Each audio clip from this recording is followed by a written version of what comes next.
my name is Judy and this is... I am Adam Luke. And we're both pre-licensed marriage family therapists with California Altura Vista. And today we are presenting to you guys the I Am poem. Now, if you're sitting there and you're wondering what the heck an I Am poem is, I'm doing the same thing. Judy had brought this up to me on an intervention she uses with clients, and I have no idea what it is. So what is the I Am poem? Well, this I Am poem is what I actually first originally used with my students, and then as I would do it every year with my AP Psych and Psych students, I started realizing that this would totally work with clients. I do a lot of identity work, and trying to help clients, figure out their stronger sense of self, who are they, empowering them to be like everything that they want to be.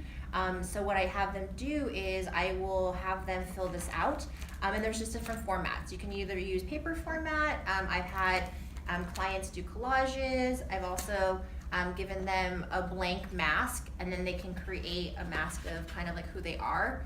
And what it is that it's basically just a template asking them, who are they? So a couple of things I'll say.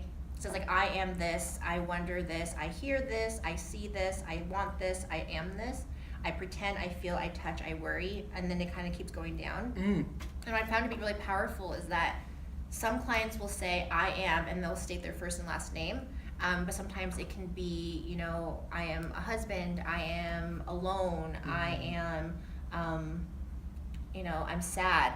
And then I'll say, I wonder, and it can say, I wonder what life is going to be like in 5 years. I hear fighting in my home.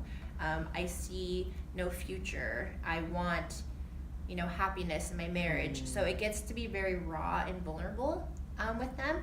And then every time it says I am, it can change from being like their actual name or their identity of, like I'm an educator, I'm a therapist. And it's just really cool because I personally have done it. So I did this one when I was my first year teaching. So this was like 2006. And then I did this one my first year in grad school for marriage family therapy, which was I think 2012. And they're super different.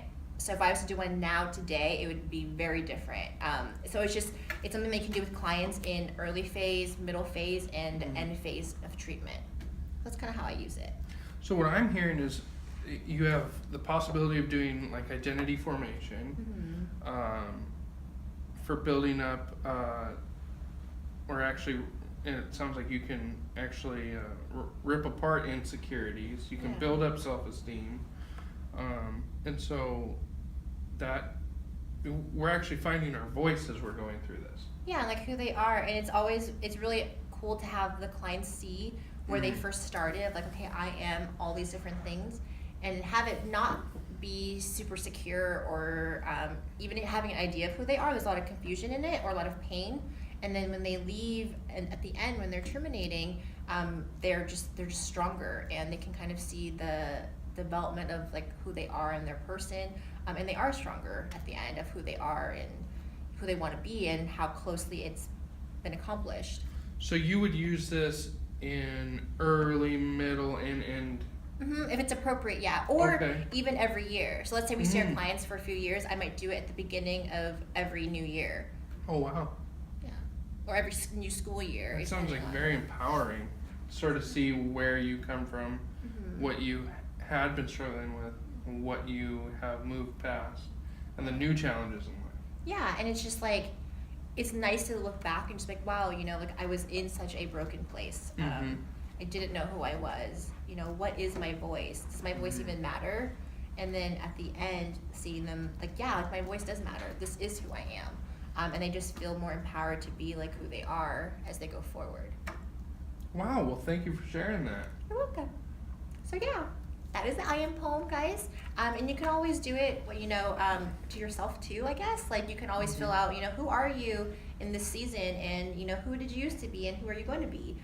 So we will attach this to the description so that way you guys can also have the template.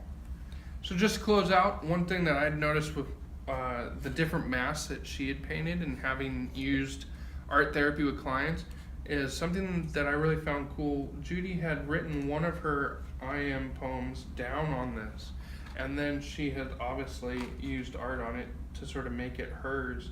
But we wear a lot of masks in society. And so for you to actually be able to take and do something as powerful as like this mask and be able to have the writing either on the inside or the outside, like this one has it on the inside. It really shows who is the person behind the mask and what is written on the face you share with the world. So Yeah, 'cause sometimes we can have this facade of what we are supposed to be or what people think we are, and then on the inside it's who we really are, and we're trying to get their inside to also be reflected on their outside, so that way their whole being is just congruent and they're just powerful. So, yeah. well, thank you, Judy. You're welcome. Perfect. Well, thank you guys for your time. We really appreciate it. Look forward to any comments or questions you have with us. So have a wonderful day. Bye. Bye.